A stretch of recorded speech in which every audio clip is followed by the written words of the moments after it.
at the Radio-Canada, I mean, there's special shows on analyzing the U.S. election, and it's a big thing. It's a big thing, and so it's kind of like a beast in itself. There's regular day-to-day interpreting the news, kind of, coming in, and press conference for this, a press conference for that, a wildfire or a law that comes into effect or whatnot. And so the American election cycle has really been, for me, kind of how could I say, kind of like a battlefield situation where you've got to really gear up and prepare yourself, because the bullets are going to fly. How do you prepare for that? Because you did Biden or Trump Well, I in the first did. debate. Yeah, in the first debate I did, I think, was on June 27th of this year. June 27th was the Biden Trump debate. And so I was asked by my colleague at Radio-Canada to do the debate. So that's part of the fun thing of it, is being asked, of course, to be his partner. So he said, well, okay, it's two guys, so I'll be one guy, you be the other guy, and I'm going to be nice with you, because he says, I'm going to give you Biden.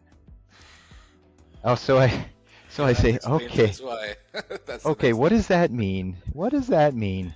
So I'm thinking, well, yeah, Trump kind of has a way of speaking that is non-conventional, kind of, veers off script and is all over the place and doesn't finish his sentences and switches around, and all the topics are like, it's kind of like a big ball of yarn at the end, and you don't quite know what the heck it is anymore. So I kind of understood. I got it, and I said, well, sure, thanks. That's very kind of you. And so I'm gearing up, doing Biden, and I'm like, okay, I'm gonna have the easy part. And so I'm studying, I'm studying American policy and past debates that Biden already had, what's the terminology used in those debates, the big categories, the economy, the immigration, and so on and so forth.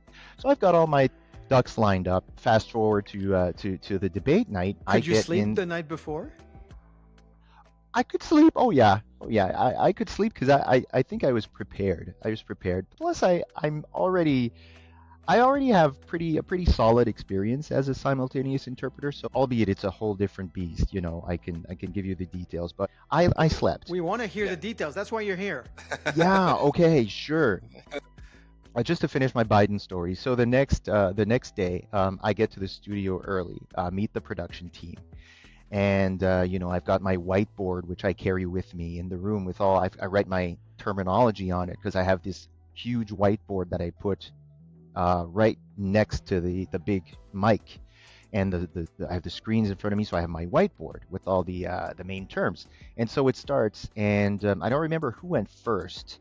I think Trump may have started. So I'm like, kind of like rubbing my hands, waiting for Biden, pacing all over the place, but with a kind of like a normal nervous feeling about it. But then Biden starts talking, and I'm like, within 2 minutes, I was literally saying to myself, why did I have to take Biden instead of Trump? So that was awful. You're poisoned. Oh my Lord.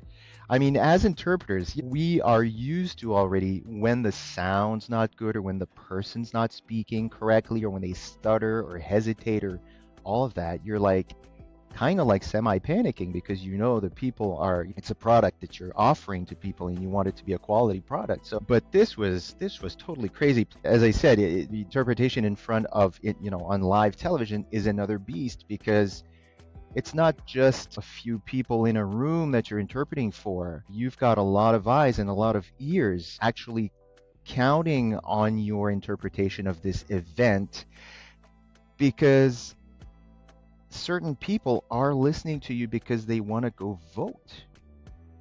That's something that I never had thought about before doing a debate, is that I was told by an actual person who was going to listen to the debate that her vote was going to depend on what she heard me interpret. So you've got all that external pressure of, who's listening to me, and you've got people depending on you. So then when Biden started off, and I'm like, all of that stress just comes down on you like a ton of bricks, and you're like,